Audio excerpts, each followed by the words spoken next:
Hello, I'm Joanne and this is Relax for a While. I create soothing videos to help you drift off to sleep.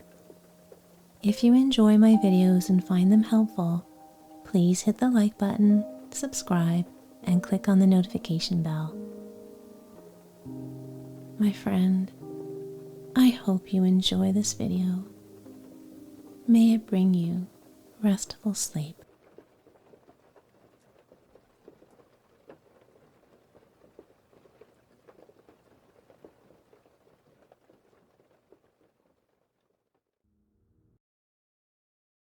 I invite you now to settle in. Allow your body to ease into that perfect sleep position that feels just right for you.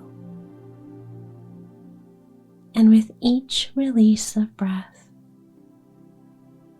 see if you can release the weight of your body to the mattress below, letting yourself sink down into that surface beneath you. That's right. It's like giving yourself permission to be held and supported. And so, as always, my friend, take a full, comfortable breath. And as you exhale, relax and let go. Allow any tension to just melt away, letting your head sink deeper and deeper down into the softness of your pillow. There is nothing left to do and nowhere else to be. So just lay back, relax, and enjoy the story.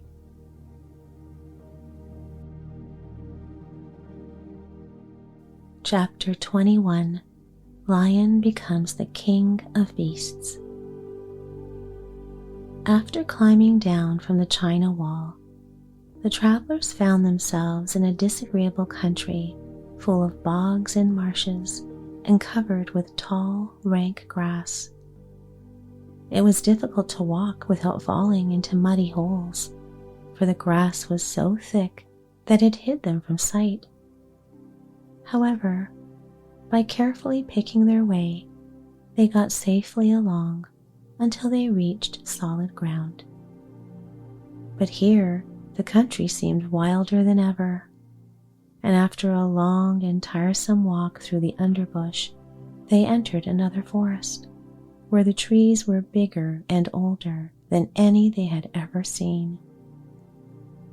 "This forest is perfectly delightful," declared the lion, looking around him with joy. "Never have I seen a more beautiful place." "It seems gloomy," said the scarecrow. "Not a bit of it," answered the lion. "I should like to live here all my life. See how soft the dried leaves are under your feet, and how rich and green the moss is that clings to these old trees. Surely no wild beast could wish a pleasanter home." "Perhaps there are wild beasts in the forest now," said Dorothy. "I suppose there are," returned the lion, "but I do not see any of them about." They walked through the forest until it became too dark to go any farther. Dorothy and Toto and the lion lay down to sleep, while the woodman and the scarecrow kept watch over them as usual.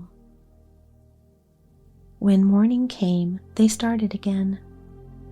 Before they had gone far, they heard a low rumble, as of the growling of many wild animals. Toto whimpered a little, but none of the others were frightened, and they kept along the well-trodden path until they came to an opening in the wood, in which were gathered hundreds of beasts of every variety. There were tigers and elephants, and bears and wolves and foxes, and all the others in the natural history, and for a moment Dorothy was afraid. But the lion explained that the animals were holding a meeting, and he judged by their snarling and growling that they were in great trouble. As he spoke, several of the beasts caught sight of him, and at once the great assemblage hushed as if by magic. The biggest of the tigers came up to the lion and bowed, saying, "Welcome, O King of Beasts. You have come in good time to fight our enemy and bring peace to all the animals of the forest once more." "What is your trouble?" asked the lion quietly. "We are all threatened," answered the tiger, "by a fierce enemy which has lately come into this forest. It is a most tremendous monster, like a great spider, with a body as big as an elephant and legs as long as a tree trunk. It has 8 of these long legs, and as the monster crawls through the forest, he seizes an animal with a leg and drags it to his mouth, where he eats it as a spider does a fly. Not one of us is safe while this fierce creature is alive, and we had called a meeting to decide how to take care of ourselves when you came among us." The lion thought for a moment. "Are there any other lions in this forest?" he asked. "No, there were some, but the monster has eaten them all. And besides, they were none of them nearly so large and brave as you. If I put an end to your enemy, will you bow down to me and obey me as king of the forest?" inquired the lion. "We will do that gladly," returned the tiger. "Where is this great spider of yours now?" asked the lion. "Yonder, among the oak trees," said the tiger, pointing with his forefoot. "Take good care of these friends of mine," said the lion, "and I will go at once to find the monster." He bade his comrades goodbye and marched proudly away to do battle with the enemy. The great spider was lying asleep when the lion found him, and it looked so ugly that its foe turned up his nose in disgust. Its legs were quite as long as the tiger had said, and its body covered with coarse black hair. It had a great mouth with a row of sharp teeth a foot long, but its head was joined to the pudgy body by a neck as slender as a wasp's waist. This gave the lion a hint of the best way to attack the creature, and as he knew it was easier to fight it asleep than awake, he gave a great spring and landed directly upon the monster's back. Then, with one blow of his heavy paw, all armed with sharp claws, he knocked the spider's head from its body. Jumping down, he watched it until the long legs stopped wiggling, when he knew it was quite dead. The lion went back to the opening where the beasts of the forest were waiting for him and said proudly, "You need fear your enemy no longer." Then the beasts bowed down to the lion as their king, and he promised to come back and rule over them as soon as Dorothy was safely on her way to Kansas. Chapter 21: The Country of the Quadlings. The 4 travelers passed through the rest of the forest in safety, and when they came out from its gloom, saw before them a steep hill covered from top to bottom with great pieces of rock. "That will be a hard climb," said Scarecrow, "but we must get over the hill nevertheless." So he led the way and the others followed. They had nearly reached the first rock when they heard a rough voice cry out, "Keep back!" "Who are you?" asked the Scarecrow. Then a head showed itself over the rock, and the same voice said, "This hill belongs to us, and we don't allow anyone to cross it. But we must cross it said the Scarecrow. "We're going to the country of the Quadlings." "But you shall not," replied the voice, and there stepped from behind the rock the strangest man the travelers had ever seen. He was quite short and stout, and had a big head which was flat at the top and supported by a thick neck full of wrinkles. But he had no arms at all, and, seeing this, the Scarecrow did not fear that so helpless a creature could prevent them from climbing the hill. So he said, "I'm sorry not to do as you wish, but we must pass over your hill whether you like it or not," and he walked boldly forward. As quick as lightning, the man's head shot forward, and his neck stretched out until the top of his head, where it was flat, struck the Scarecrow in the middle and sent him tumbling over and over down the hill. Almost as quickly as it came, the head went back to the body, and the man laughed harshly as he said, "It isn't as easy as you think." A chorus of boisterous laughter came from the other rocks, and Dorothy saw hundreds of the armless Hammerheads upon the hillside, one behind every rock.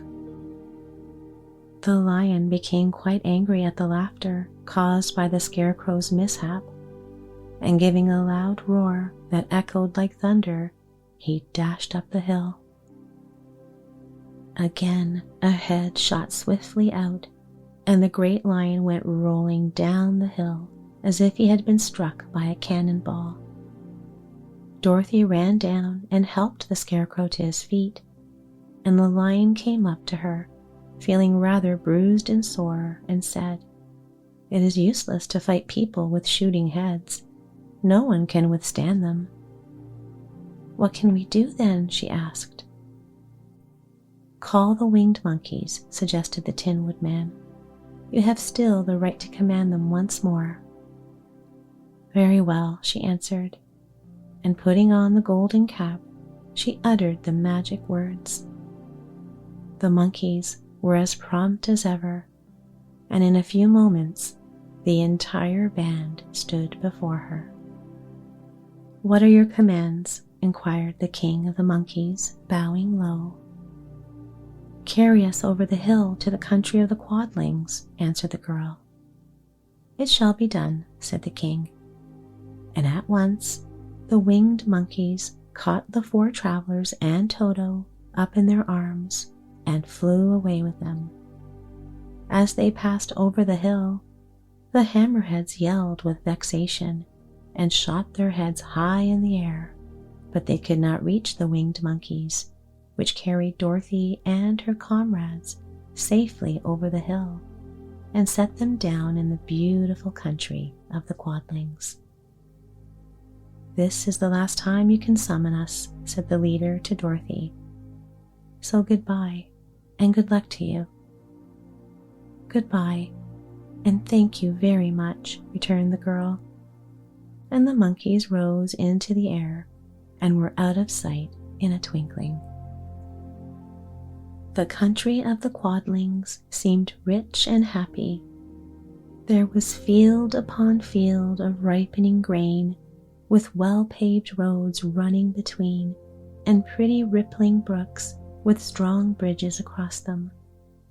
The fences and houses and bridges were all painted bright red, just as they had been painted yellow in the country of the Winkies, and blue in the country of the Munchkins. The Quadlings themselves, who were short and fat and looked chubby and good-natured, were dressed all in red, which showed bright against the green grass and the yellowing grain. The monkeys had set them down near a farmhouse, and the four travelers walked up to it and knocked at the door. It was opened by the farmer's wife, and when Dorothy asked them for something to eat, the woman gave them all a good dinner, with 3 kinds of cakes and 4 kinds of cookies and a bowl of milk for Toto. "How far is it to the castle of Glinda?" asked the child. "It is not a great way," answered the farmer's wife. "Take the road to the south, and you will soon reach it."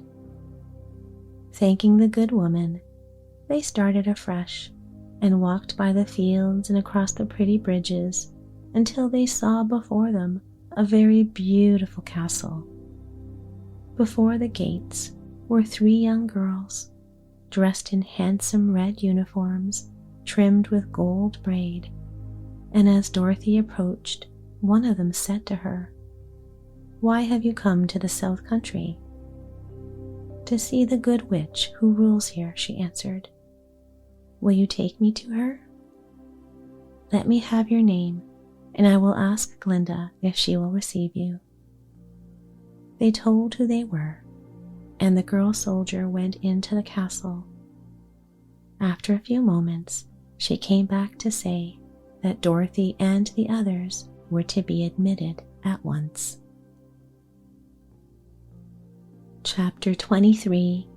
Glinda the Good Witch Grants Dorothy's Wish. Before they went to see Glinda, however, they were taken to a room of the castle, where Dorothy washed her face and combed her hair, and the lion shook the dust out of his mane, and the scarecrow patted himself into his best shape, and the woodman polished his tin and oiled his joints. When they were all quite presentable, they followed the soldier girl into a big room where the witch Glinda sat upon a throne of rubies. She was both beautiful and young to their eyes. Her hair was a rich red in color and fell in flowing ringlets over her shoulders. Her dress was pure white, but her eyes were blue, and they looked kindly upon the little girl. "What can I do for you, my child?" she asked. Dorothy told the witch all her story, how the cyclone had brought her to the land of Oz, how she had found her companions, and of the wonderful adventures they had met with. "My greatest wish now," she added, "is to get back to Kansas, for Aunt Em will surely think something dreadful has happened to me, and that will make her put on mourning, and unless the crops are better this year than they were last, I am sure Uncle Henry cannot afford it." Glinda leaned forward and kissed the sweet, upturned face of the loving little girl. "Bless your dear heart," she said. "I am sure I can tell you of a way to get back to Kansas." Then she added, "But if I do, you must give me the golden cap." "Willingly," exclaimed Dorothy. "Indeed, it is of no use to me now, and when you have it, you can command the winged monkeys 3 times. And I think I shall need their service just those 3 times," answered Glinda, smiling. Dorothy then gave her the golden cap, and the witch said to the scarecrow, "What will you do when Dorothy has left us?" "I will return to the Emerald City," he replied, "for Oz has made me its ruler, and the people like me. The only thing that worries me is how to cross the hill of the Hammerheads." "By means of the golden cap, I shall command the winged monkeys to carry you to the gates of the Emerald City," said Glinda, "for it would be a shame to deprive the people of so wonderful a ruler." "Am I really wonderful?" asked the scarecrow. "You are unusual," replied Glinda. Turning to the Tin Woodman, she asked, "What will become of you when Dorothy leaves this country?" He leaned on his axe and thought a moment. Then he said, "The Winkies were very kind to me and wanted me to rule over them after the Wicked Witch died. I am fond of the Winkies, and if I could get back again to the country of the West, I should like nothing better than to rule over them forever." "My second command to the winged monkeys," said Glinda, "will be that they carry you safely to the land of the Winkies. Your brain may not be so large to look at as those of the Scarecrow, but you are really brighter than he is when you are well polished, and I'm sure you will rule the Winkies wisely and well." Then the witch looked at the big shaggy lion and asked, "When Dorothy has returned to her own home, what will become of you?" "Over the hill of the Hammerheads," he answered, "lies a grand old forest, and all the beasts that live there have made me their king. If I could only get back to this forest, I would pass my life very happily there." "My third command to the winged monkeys," said Glinda, "shall be to carry you to your forest. Then, having used up the powers of the golden cap, I shall give it to the King of the Monkeys, that he and his band may thereafter be free forevermore." The Scarecrow and the Tin Woodman and the Lion now thanked the good witch earnestly for her kindness, and Dorothy exclaimed, "You are certainly as good as you are beautiful, but you have not yet told me how to get back to Kansas." "Your silver shoes will carry you over the desert," replied Glinda. "If you had known their power, you could have gone back to your Aunt Em the very first day you came to this country." "But then I should not have had my wonderful brains," cried the Scarecrow. "I might have passed my whole life in the farmer's cornfield." "And I should not have had my lovely heart," said the Tin Woodman. "I might have stood and rusted in the forest till the end of the world." "And I should have lived a coward forever," declared the Lion, "and no beast in all the forest would have had a good word to say to me." "This is all true," said Dorothy, "and I am glad I was of use to these good friends.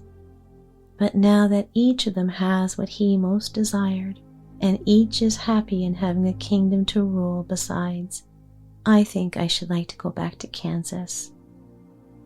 "The silver shoes," said the good witch, "have wonderful powers, and one of the most curious things about them is that they can carry you to any place in the world in 3 steps, and each step will be made in the wink of an eye.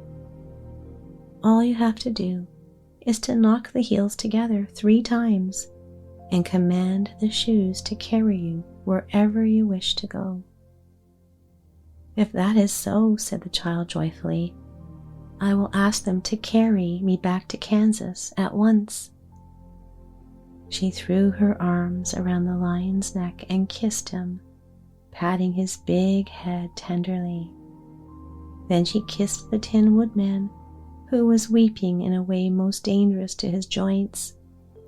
But she hugged the soft, stuffed body of the Scarecrow in her arms instead of kissing his painted face, and found she was crying herself at this sorrowful parting from her loving comrades. Glinda the Good stepped down from her ruby throne to give the little girl a goodbye kiss, and Dorothy thanked her for all the kindness she had shown to her friends and herself. Dorothy now took Toto up solemnly in her arms, and having said one last goodbye, she clapped the heels of her shoes together 3 times, saying, "Take me home to Aunt Em." Instantly, she was whirling through the air, so swiftly that all she could see or feel was the wind whistling past her ears.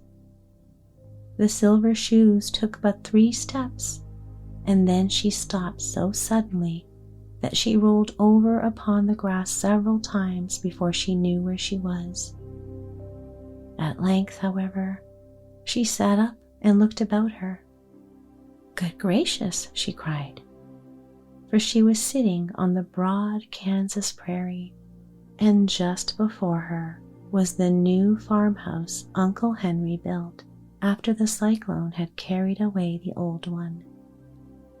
Uncle Henry was milking the cows in the barnyard, and Toto had jumped out of her arms and was running toward the barn barking furiously. Dorothy stood up and found she was in her stocking feet, for the silver shoes had fallen off in her flight through the air and were lost forever in the desert. Chapter 24. Home Again. Aunt Em had just come out of the house to water the cabbages when she looked up and saw Dorothy running toward her. "My darling child," she cried, folding the little girl in her arms and covering her face with kisses. "Where in the world did you come from?" "From the land of Oz," said Dorothy gravely. "And here is Toto, too. And oh, Aunt Em, I'm so glad to be home again." And as the story now comes to an end, your journey towards restful sleep now begins. And you can enjoy this moment of peace and calm before drifting off into the realm of dreams. And just resting here now, while enjoying this pleasant feeling of sleepy relaxation. Let it wrap around you like a cozy blanket, and it feels so good to let go